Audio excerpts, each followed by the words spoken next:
காலை வணக்கம். என்னன்னு கேட்டிங்கன்னா, இதில் பிஏ எல்எல்பி டிகிரி கோர்ஸ் கோர்ஸுக்கு அப்ளை பண்ணும்போது என்னென்ன சிக்கல் வருது, இப்போ இருக்கிற நடைமுறைகள் திடீர்னு ஆன்லைன்ன்றாங்க, திடீர்னு ஆஃப்லைன்ன்றாங்க. ஆன்லைனில் போட்டு அப்புறம் ஆஃப்லைன்லேயே டைரெக்டாகவும் கொடுக்க சொல்கிறாங்க. இந்த சிக்கல் இருக்குல்ல. இதில் ஒரு பொண்ணு லாவண்யா அபிநயான்ற பொண்ணு ஹைகோர்ட்டில் டிவிஷன் பெஞ்சில் ரிட்டு போட்டு அவங்க மிகவும் பணிவான இரக்கத்தோடு அந்த பொண்ணுக்கு ஒரு நல்ல உத்தரவு போட்டிருக்காங்க. என்ன விவரம்னு கேட்டிங்கன்னா, இந்த பொண்ணு 10th வரைக்கும் ஸ்கூலில் படிச்சிருக்கு, ரெகுலர் ஸ்கூலில். அதுக்கப்புறம் நேஷ்னல் இன்ஸ்டியூட் ஆஃப் ஓப்பன் ஸ்கூலிங்னு ஒன்று இருக்கான், அதில் +2 படிச்சிருக்கு.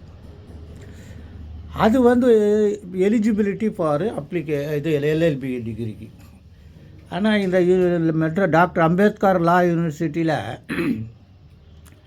அவங்க பொண்ணை அந்த போர்ட்டல், ஆன்லைன் அப்ளிகேஷன் போர்ட்டலில் இந்த நேஷ்னல் இன்ஸ்டியூட் ஆஃப் ஓப்பன் ஸ்கூலிங்கை பற்றிய பர்டிகுலர்ஸ் இல்லை, ஆனால் அதர்ஸில் இருக்குது.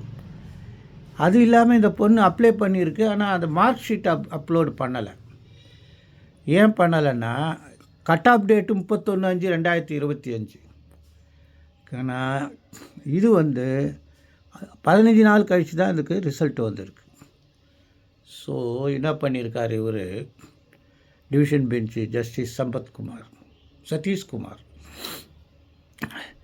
அந்த யூனிவர்சிட்டி கவுன்சிலை கேட்டு, சோயலில் சீட்டு கிடைக்கல, இல்லை ஃபில்லப் ஆகிடுச்சுல, வேறு ஏதாவது காலேஜில் இருக்கான்னா அந்த புதுப்பாக்கம் காலேஜில் சீட்டு இருக்கிறதா சொல்ல உடனே இவர் என்ன பண்ணுறாருன்னா, இந்த பொண்ணோட மார்க் ஷீட் 84.so மார்க் வாங்கியிருக்குது அந்த கோர் சப்ஜெக்டில்.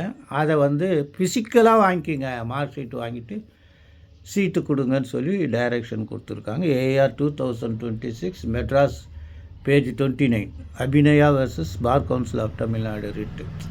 இதெல்லாம் நீங்கள் தெரிஞ்சு தெரியணும், அவ்வளோதான். காலை வணக்கம், நன்றி. மற்றவர்களோடு பகிர்ந்தும் கொள்ளுங்கள்.